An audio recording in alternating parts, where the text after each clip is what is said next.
Ayan, pinapatawan ni Jepoy si Inay. Sinusuot mo pa yan. Paano? Wait. Say. Wait. Aligo, wait.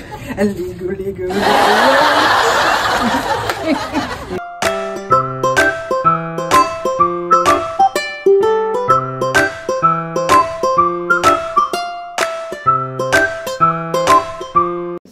Kamusta yung exam? Ano nga yung exam mo? Di ba tinanong kita nung isang gabi. Kamusta exam? Okay lang naman po. Nakapass naman po ako. Wow, kung galing. Nakapass po. Sa prelim pa lang. Prelim.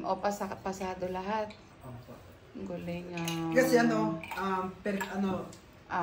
perfect attendance. Tapos, nagpasa naman tayo sa mga essay, nag-report naman tayo. So marami tayong mga performance tasks na nagawa natin. Nagawa mo yung performance task. Very good. Kahit na malakas, kahit na madaming score na doon sa sa mga exam, pero yung mas madami yung sa mga quizzes at saka yung sa mga performance tasks, naka-complete uniform. Kahit may kahit may sa GC na rules ng school yun. Opo. Yung Kasi rules and regulation. Rules and natin. Kasi sabi nga, wag mo na mag-uniform bukas kasi maulan. Ngayon wala kayong pasok. Hanggang bukas. Bukas po. May bagyo kasi tayo. Mayroon kayong long weekend ulit. Ayan, may bundle po sila ngayon. Ano merienda niyo? Wednesday lang. Pizza. Parang Anong nangyari sa exam mo nga ulit? Parang pumayat ka eh. Pumayat na nga ako. Nanibago. Kasi ang haba ng iyong bakasyon, biruin mo from May. So, ang pasok doon ng August lang last month.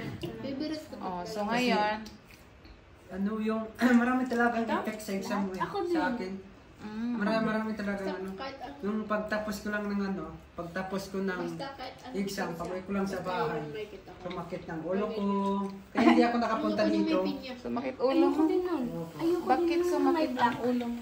Hindi ko po alam tapos naglagnat ako sinipon. Ganon? Tapos parang Isa-isa lang. Parang pumayat ako.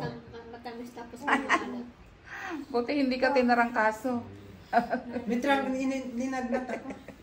Nilagnat ka dahil nag-exam ka. Siguro sa Nakakalagnat pala yung pag-commute exam. ko siguro yung iba. Ayun. Marunong ka lang mag-commute. Marunong na pa ako mag-commute. Wow, ikaw na lang mag-isa na pasok. Opo. Wow, galing naman. Marunong na ako sumakay ng jeep. Wow, very good na. Ayan Pag tawid. Sa una lang yun, si Sinea nga, diba? Sinea, marunong na rin yan.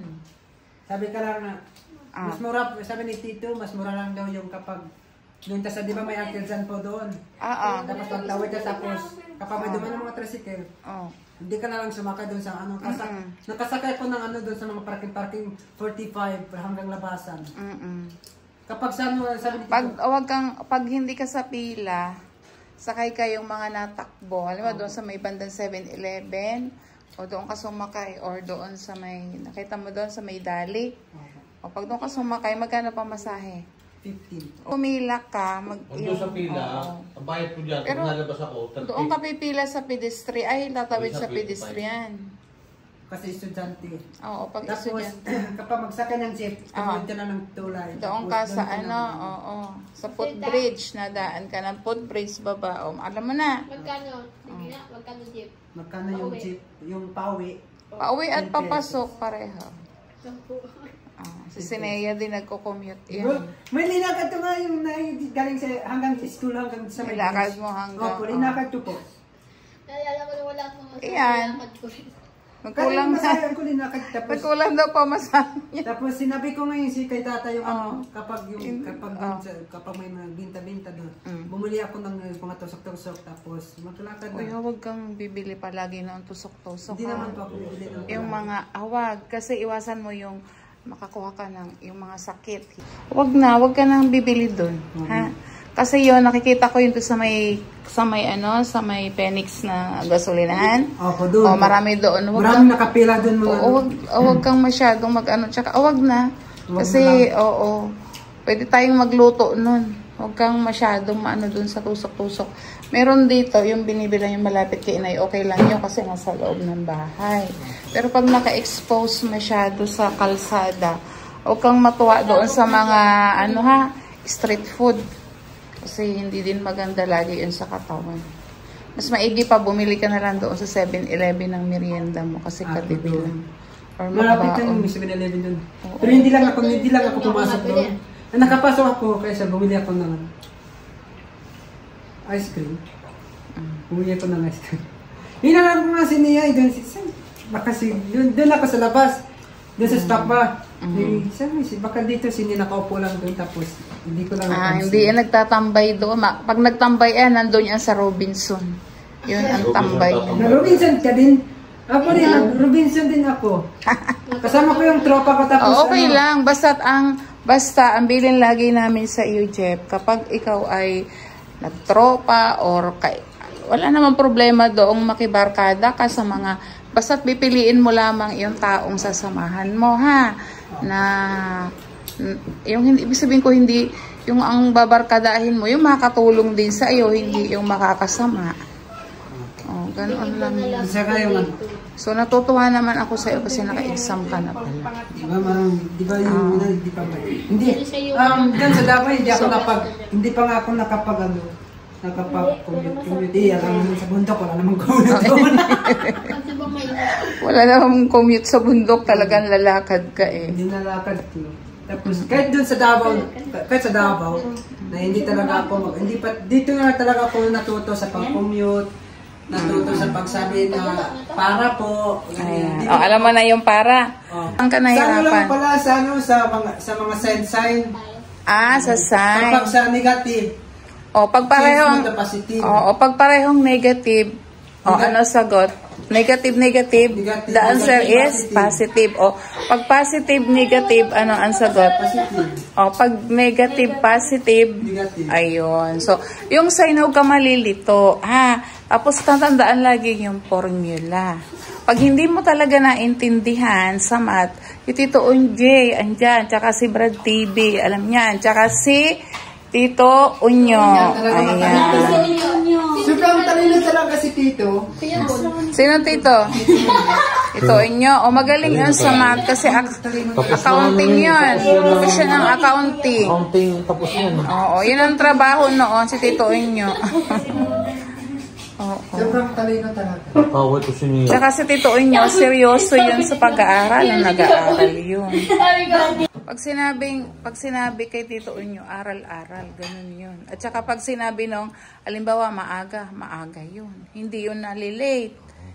Pag sinabing ang pasok noon alas 5, pag sinabi nung alas 5 ang pasok, so alas 4, nakaprepare na yun. At ahead talaga siya. 1 hour yun pagpasok. Kahit ngayon, tanong mo, napasok siya sa Makati. Diba? Si Tito Unyo, napasok ng Makati yun. Ang gising noon, 3 o'clock, 3:30, makita mo kumain. Mga 4:30, aalis na yun. Nagko-commute din yun. So, ang time niya siguro, mga 7 o'clock. Pero kasi nga magbabiyahe pa siya. So, mga 1 hour before, nandoon na siya sa work. Diba? Yan si Tonyo. Hindi Philippine American time yun. Kaya ikaw, Jeffrey, kayong lahat. No? Kapag kayo ay nagtrabaho na hindi yung pwedeng parang yung estudyante, ipapakita mo pa talaga yung active ka, yung mabilis ang kilos, hindi yung iinat-inat. Kaya pag gusto ninyong gumising ang alas 7, hindi. So, sisibakin agad kayo sa trabaho kapag syempre yung pa-late. Kasi yung performance nyo doon ang tinitingnan sa trabaho. Syempre, kung ako yung may-ari ng company or boss, lugi ang company. At saka syempre, kung mayroon kayong client na hindi pwede yun. Ikaw din magiging teacher ka. So, kapag teacher, syempre, ako katulad ko, teacher ako. Ang time ko is, ang time ko is 5:45. So, before 5, naalis na